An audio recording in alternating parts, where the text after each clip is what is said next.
Ladies and longs, as I'm sure we all know, Silksong has completely taken everything by storm. And I'm extremely happy to see that people are having a great time with it. And as I was playing it not too long ago, I remembered something. It took 8 years to launch. So since I am still very early into the game, I decided it could be fun to chronicle everything that happened before Silksong's release. So with all that out of the way, ready? Go! 2017. Not only was this the year that the original game released, but we saw Resident Evil go back to its roots, the Nintendo Switch released, The Evil Within died, Bungie's Cash Cow got born, Breath of the Wild launched along with PlayStation Breath of the Wild, Crash Bandicoot made his grand return, Assassin's Creed got saved, we got Uncharted, but woke, the biggest Star Wars gambling sim came out, and this was the year that I graduated high school. 2018. This was the year I started college. Deltarune came out, Spyro the Dragon returned to gaming, Just Cause died, Rockstar made a game with shrinking horse nuts, Kratos decided to switch mythologies, the most difficult mountain climbing game launched, Assassin's Creed stole God of War's mythology, a funny game where a robot has 2 depressing choices launched, the best Dragon Ball Z game released, Snake was added back into Smash Brothers, and Mary Jane got her very own game. 2019. We got a picture of a giant hole, Star Wars decided to rip off Dark Souls, Kojima made a walking sim,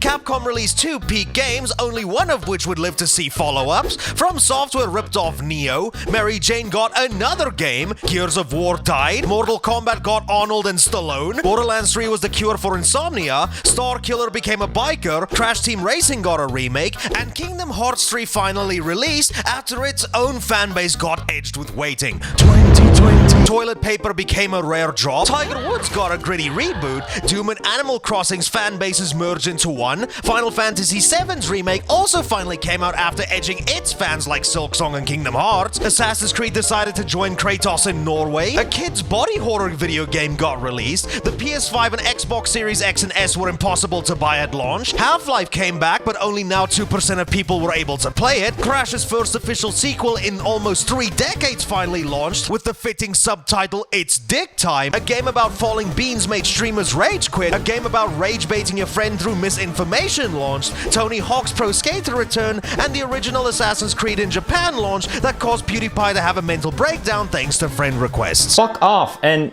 oh my god, you're so annoying. I hate you so much. 2021. PlayStation's Furry got a new game where the new main character got more porn of her drawn than the game got sales after showing up on screen for less than 2 seconds. Halo returned with a funny new mascot. Resident Evil ripped off Sonic Unleashed. A game about marriage counseling won Game of the Year. Marvel actually released Peak. Far Cry became canon to Breaking Bad. The worst Left 4 Dead launched. Mass Effect's Remaster launched with no ass. GTA ruined its legacy. And FNAF Security Breach was more broken than the withered animatronics. 2022. Elden Ring released and caused nobody to care about Horizon Forbidden West. A game about pussy got nominated for Game of the Year. A cult simulator released that proved how down bad furries were. Kirby actually came back with a new game. Saints Row died and took Volition down with it. Gotham Knights made you remember how good games looked a decade prior. Sonic thought that copying Breath of the Wild would be rather silly. Dying Light 2 did not have Kyle Crane. Another Borderlands that nobody cared about came out. Lego Star Wars got a budget, and Dead Space made its return.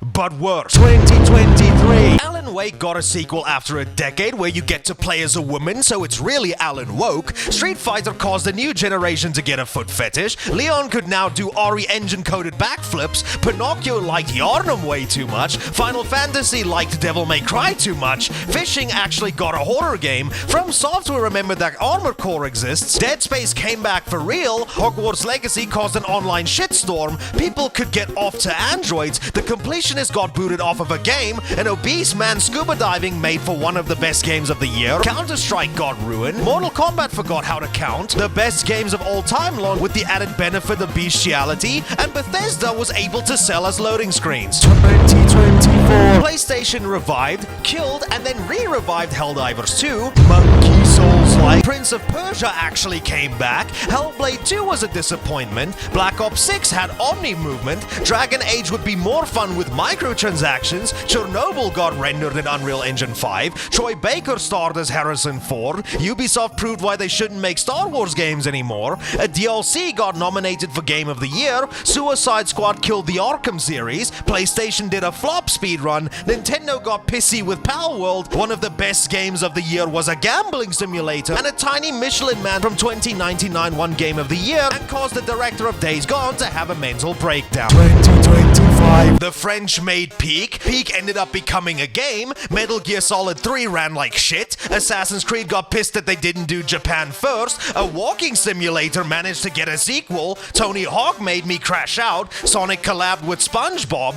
Bethesda's best game was remastered not by them, hence why it was actually good. Battlefield 6 was actually peak. Monster Hunter turned out to be mid. Doom was only playable if you increase the game speed to 1.5 times. From Software should rather stick to making single-player games. Deltarune Chapter 3+4 managed to crash Steam, and the Nintendo Switch 2 launched. And nobody cared. So yes, that was kind of a little bit of a funny chronicle of everything that happened in between the release of the original Hollow Knight and Silksong. I do understand that there is a shit ton of stuff that I managed to miss, but this was a little bit of an experimental video because I want to see what you guys think of a format like this. So, why not in the comments below you tell me some of your favorite events that happened in between 2017 and 2025. And also, if you like this video, please consider liking and subscribing. If you want to support this channel in any way, shape, or form, you can do so by either becoming a Patreon or becoming a channel member. And speaking of which, thanks to top tier channel members, my brother RWSJ Productions, Poncho, and Eric. So I've been John from the channel with the freakishly long name. I know that this video was rather short, but I have a tremendous video on Undertale in the works at the moment, so don't worry, we're gonna have some watch time up the ass once that video releases, maybe next week, we'll see. But in any case, have a good one guys, I'll see you in the next video.